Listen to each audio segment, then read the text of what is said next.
Hello and welcome to the second lecture of the on the Pythonic notebook.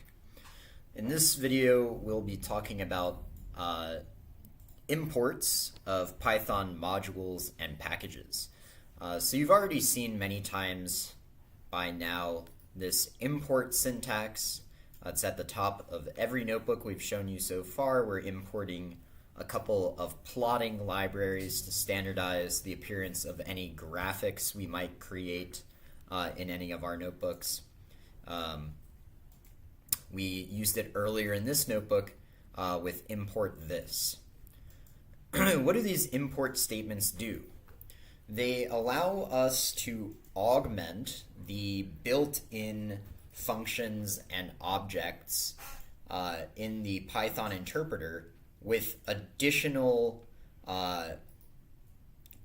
variables, objects, class definitions, function definitions, basically additional code that is stored in other files.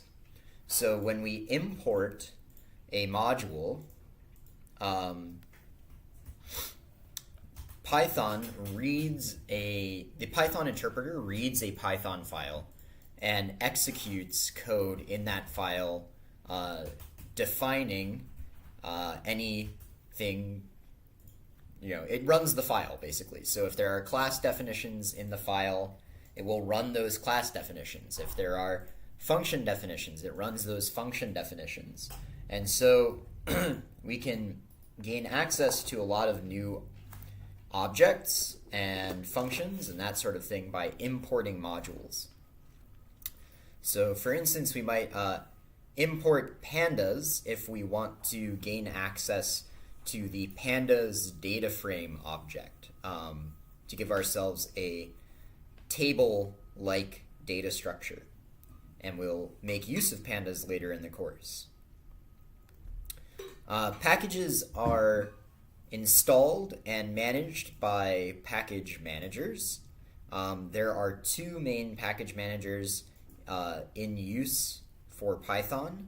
Conda, which is the newer package manager, which also provides management of virtual environments, and pip, which is the older package manager that does not include virtual environment management. We're not going to be talking about virtual environments today, but that's the main difference between these two. And there are efforts today like pipenv for adding environment management to pip.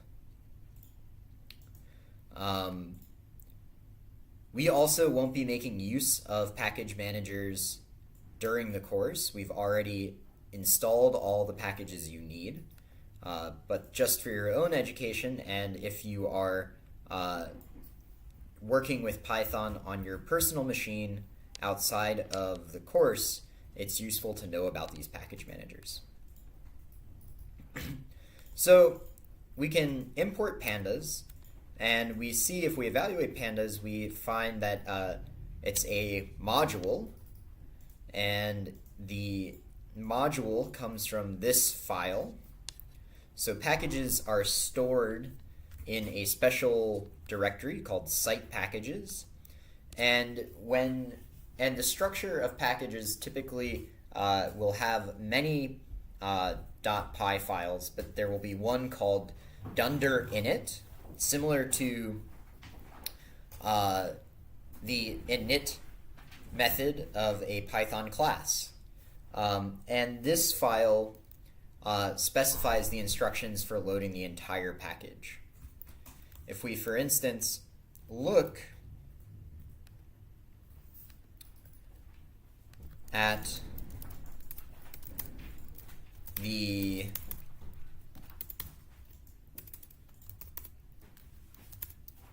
folder where that file lives,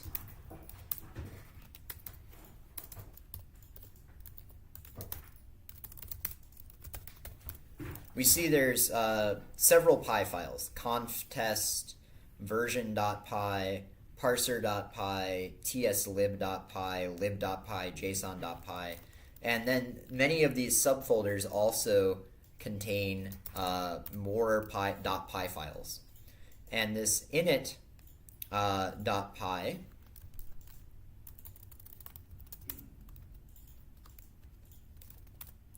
contains instructions for importing the entire package and making it available under the correct namespace, which I'll describe in a moment.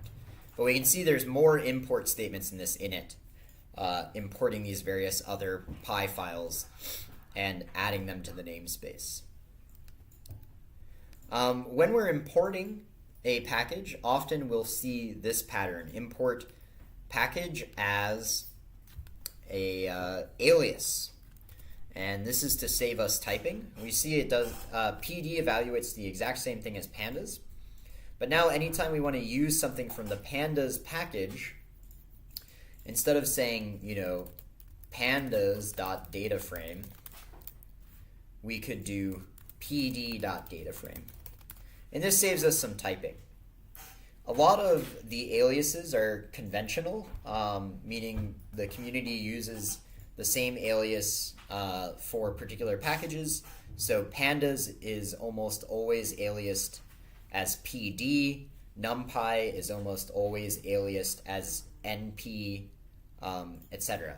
There's a handful of these standard aliases out there, and as we encounter them, I will point them out.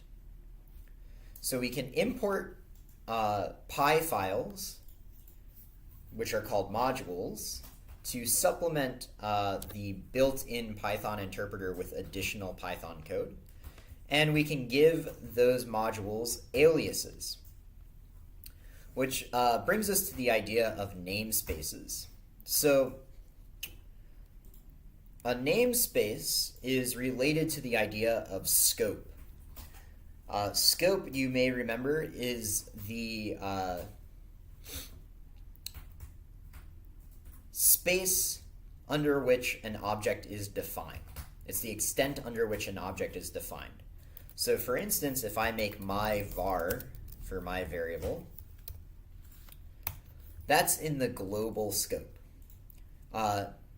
My interpreter knows about this my var at the highest level accessible. I can therefore use it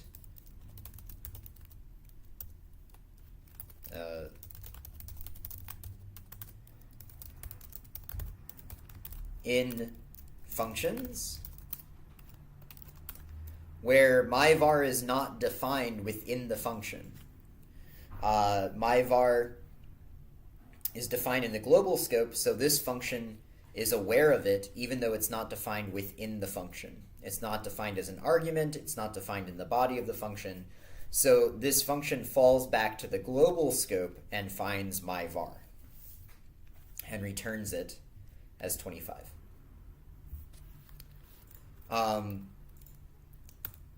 This is in contrast to, I could define another function with an argument my var,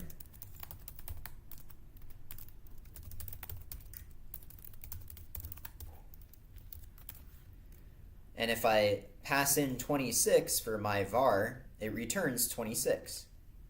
So here my var is defined within the scope of this function here as an argument, and so the function knows what this my var means. It's this one here. It doesn't look for my var in the global scope because it's defined in the local scope of this function. So related to this idea is the idea of namespaces.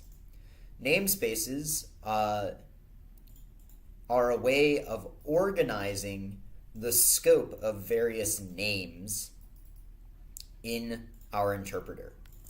So, for example, currently there is a pd.dataframe object or class. So I could create a data frame. And we'll talk more about data frames in the future, but they look like this. And this data frame class lives under the PD namespace. Just like before with my var, I could also have a data frame class where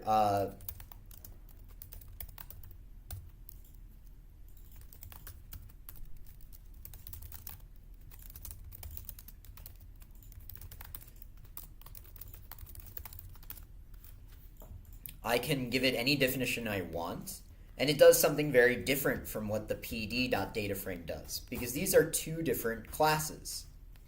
Data frame in the global namespace versus data frame in the PD namespace. So namespaces are this sort of hierarchy of scopes, if you will, where we organize the various names in our interpreter. So this is very helpful because, for instance, we might want to parse some data files into the interpreter. When we do that, we might want different parsers for different types of files. Now, I could define, for instance, something like experiment, or we'll say, what should we say? User parser for parsing in user data from some text records. And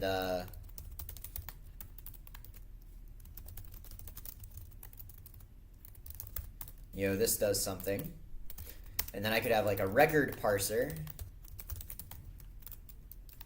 does something else. And I could have all these different parsers.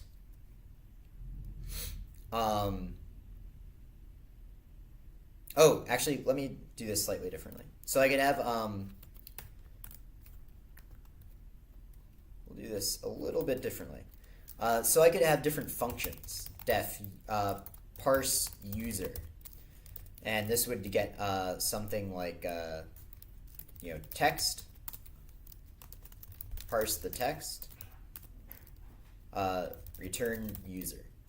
And here I have like, user equals user blah. So we'll have a class called user that represents user data in some way. Name. This should be self. Username.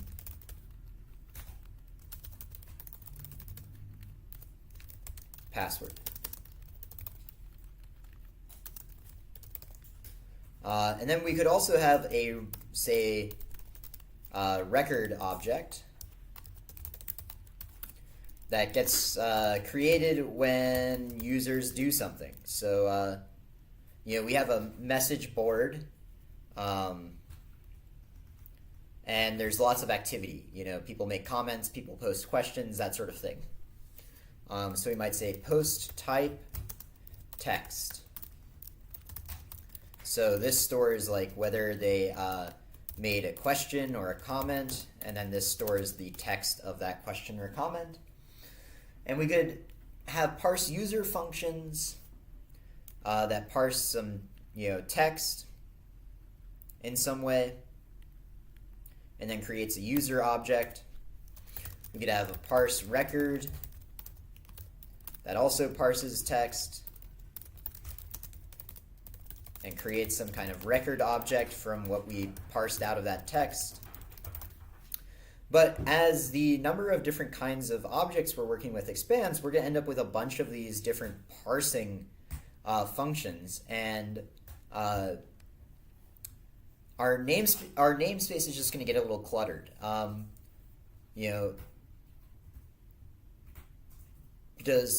it might be difficult to remember what things are named. Parse record. Okay, is that like referring to posts or to votes, like upvotes and downvotes, or whether or not an answer was selected? Record is like a very generic term. And I might be able to make a more specific name But at the end of the day, we're going to end up with a bunch of these parsing functions, all with different names, and we're going to have to remember how they're named, if not what they're named. So another thing we could do to keep our namespace organized is each of these classes could have a parse method. And it would do the exact same thing as these functions I defined below. But now, since the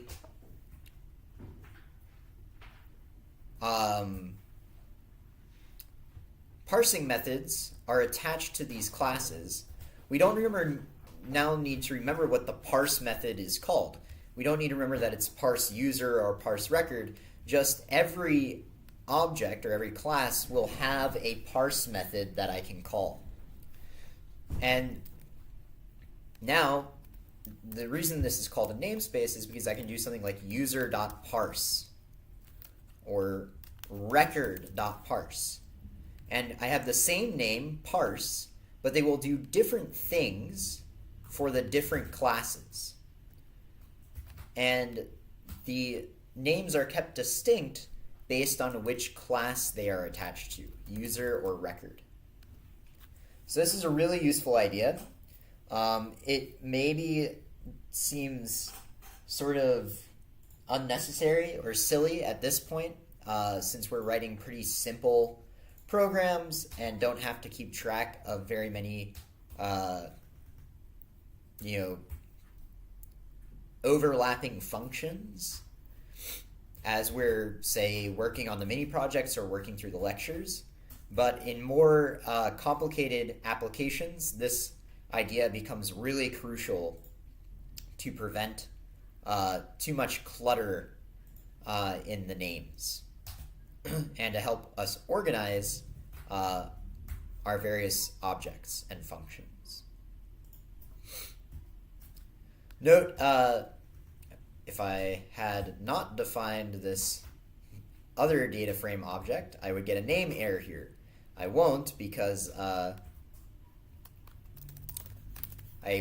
defined a data frame object in the global namespace. So I'm just going to edit this real quick. So Pandas also has a series class that we could access with pd.series. We see that here. Pandas core series. So there's this series class in the Pandas namespace. But if I were to try and access series as part of the global namespace, I would hit a name error because series is not defined in the global scope. There is no name series in the global namespace. It's only in the Pandas namespace where series has meaning. So you can think of a namespace as the domain over which a name has meaning. And for example, my name is Dylan. My sister calls me Pookie. If that name wouldn't have any meaning to you or to many of my friends, if they heard me called Pookie, they would not know who is being referred to. That name is not part of their namespace. However, it's part of my sister's namespace. If someone calls me that in front of her, say my mom, then she'll understand what that means.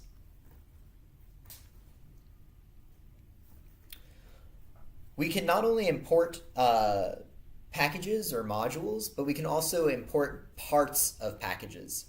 So often we might do something like from pandas import data frame if we don't need the entire pandas library, but just want a particular class or function out of it.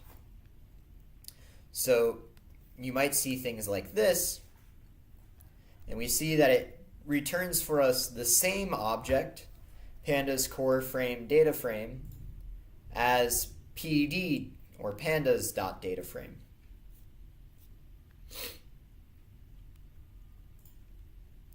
So if we're trying to keep our namespace light, then we might import just a part of a module.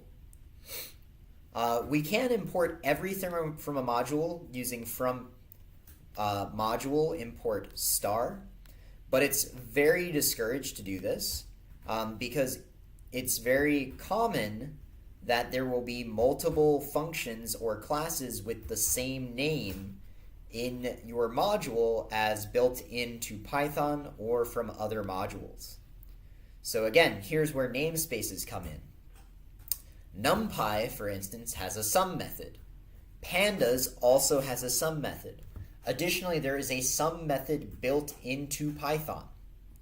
If I, from pandas, import star, the built-in sum function is going to get overwritten by the pandas sum function, and this can cause me problems.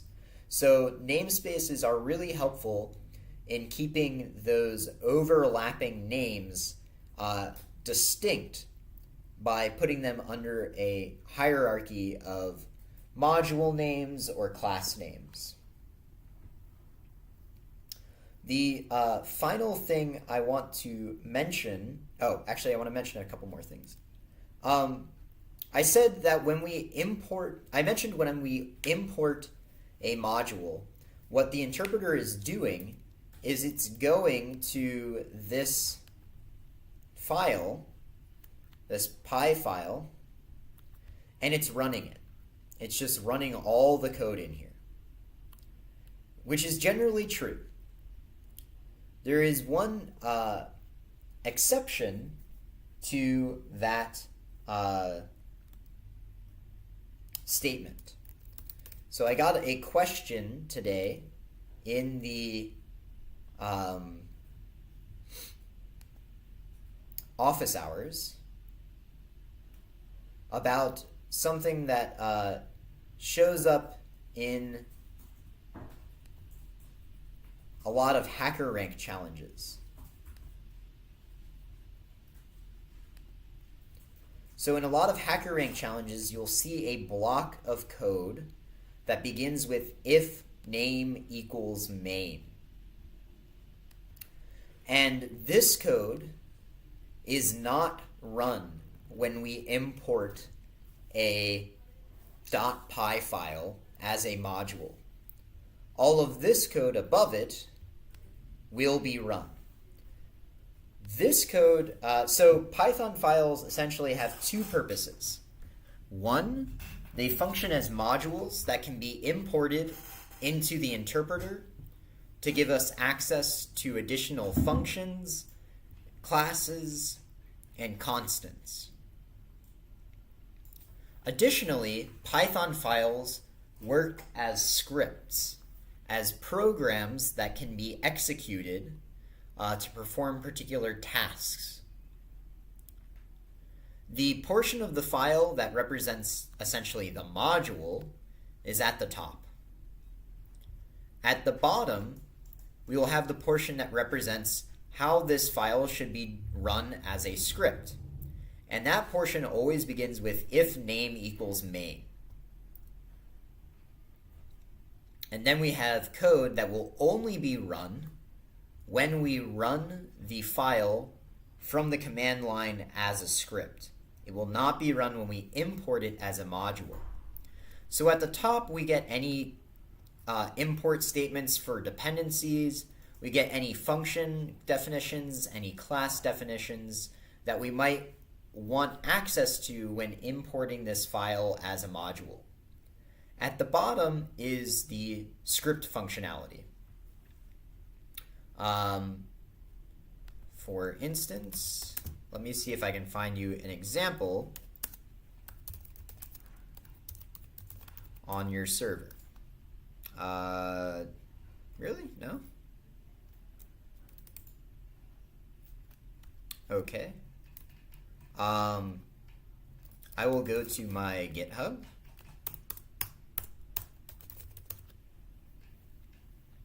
And pull an example that I worked on. So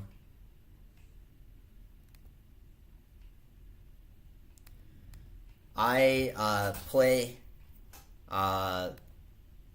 some.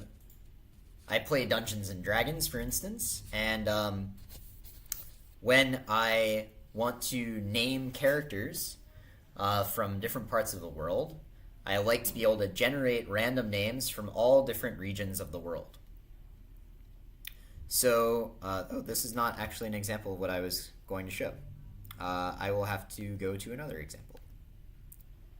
Okay, let's choose this one. So in New York, where I live, they have been doing maintenance on one of the trains. And a friend of mine was interested in what the impact would be on people's ability to get around the city.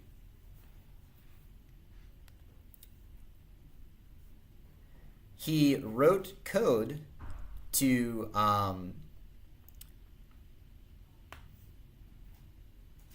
use a website that would scrape a website and generate some plots of travel times with and without this train.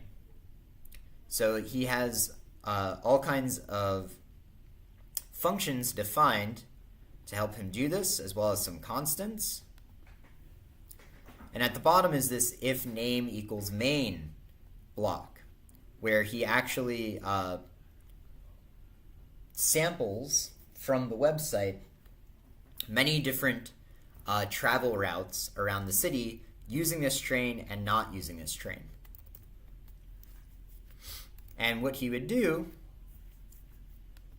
is, let's try git clone.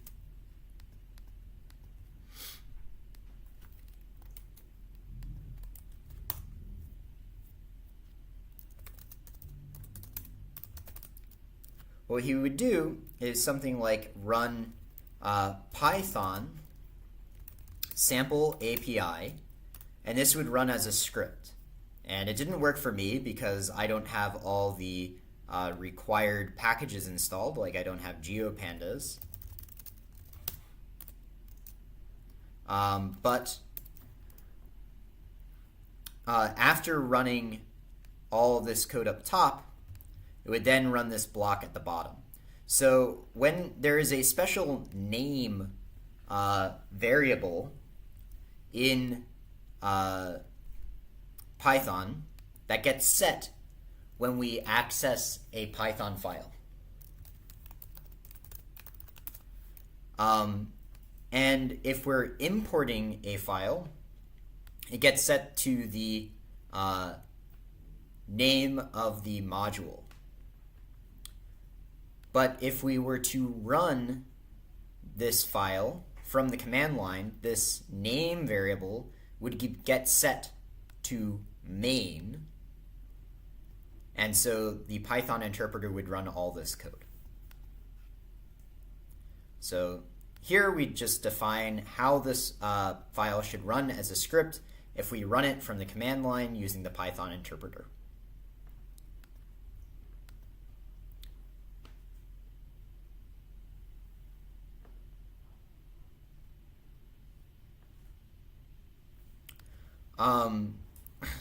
There's a set of packages that we use very frequently in Python that are pre-packaged with the interpreter, and basically any distribution of Python will have these packages. It's called the standard library, and there is documentation about what they do, what kind of objects are available. We've already seen the collections module from the standard library and talked about things like counter, named tuple. But there's quite a few packages in the standard library for doing things like representing dates and times, interacting with the operating system, working with compressed files, as we'll be doing in a another lecture in this week. All sorts of things that are very commonly used in a wide variety of Python projects. So it's useful to know that even without any additional packages installed, we have access to quite a few modules that extend what is built into the interpreter and allows us to do quite a few interesting and complex tasks. So I'm going to stop the video here, and in the next video we're going to move into another topic advertised at the beginning of these lectures about error messages and debugging.